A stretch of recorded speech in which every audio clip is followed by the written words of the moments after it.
Hello everybody, today we're looking at the newly released Tears of the Kingdom mod, The Shattered Prophecy, which you'll find a link to in the description below. Now before we get into the video, we won't be mentioning this character's name. Instead, we'll avoid naming them at all, or just simply calling them Princess, which we're doing to protect the mod. Now since this mod has been a big project, there are multiple people who have had a hand in creating it, so as always, any thanks should go to them. The rest of the video will be split into segments, so if any aspect of the mod interests you in particular, check out the chapters below. The first change we'll be looking at is the story, in which Link and the princess have switched roles, or at least in some respects they have. Starting with the intro, we'll find Link leading the conversations under the castle. We'll also be playing as the princess, which you should probably get used to. When in these conversations, Link will communicate via grunts and sign language, which I think is implied via the dialogue, and surprisingly works quite well. We also get to see Link performing some animations which you'd normally expect from the princess in the unmodded version of the game, which are both quite amusing and strangely endearing. Sadly, this isn't always the case, as pre-rendered cutscenes can't really be visually edited, only removed or completely replaced, which can be slightly immersion breaking. Thankfully, there's some excellent audio work within the mod, which is seamlessly integrated into the game. Link!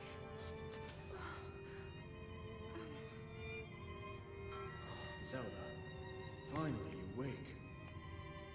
And a lot of the time I find myself forgetting that it's not the original voice lines.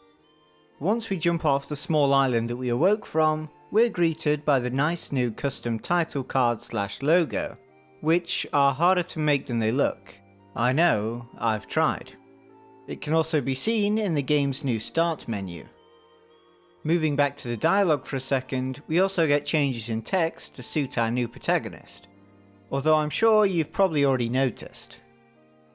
Now as mentioned earlier, pre-rendered cutscenes can't really be edited. Thankfully, not every cutscene is pre-rendered, which gives us a chance to look at Link in his new outfit. And while pre-rendered cutscenes can't really be edited, new ones can be added in.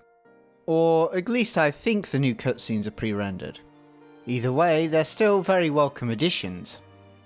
And lastly for this section, I should mention that there are also voice options for the mod, which will allow you to make the princess speak, or grunt, in English,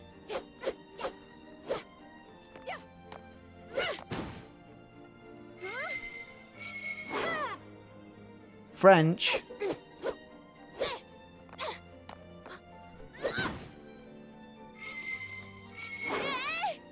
or Japanese.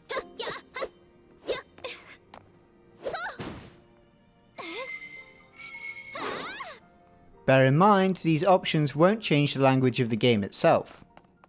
Moving on, we have the outfits that the mod changes or alters, which normally fall into two categories. The first being outfits worn by the past, present, and future iterations of the princess. The most noticeable being the Link outfits from the previous games, which have now been replaced by the corresponding princess outfits. The other category of outfits are those that look somewhat similar to their original counterpart, with most receiving significant changes to suit the princess, while still keeping faithful to their unmodded counterparts. We also get some items of clothing which don't fit into my made-up categories, and instead are references to some of the characters from the franchise's past. You may also find that some outfits have hidden abilities and quirks. Now moving on to some of the finer details of the mod, we'll find that the Yiga masqueraders are now disguised as Link. There's also new loading screen flavor text, new character profiles, and even changes to the Zora statue. If you're interested in finding out more about the changes, you should check out the mod for yourself, which, as mentioned before, can be found in the description below. You are exactly as Link said.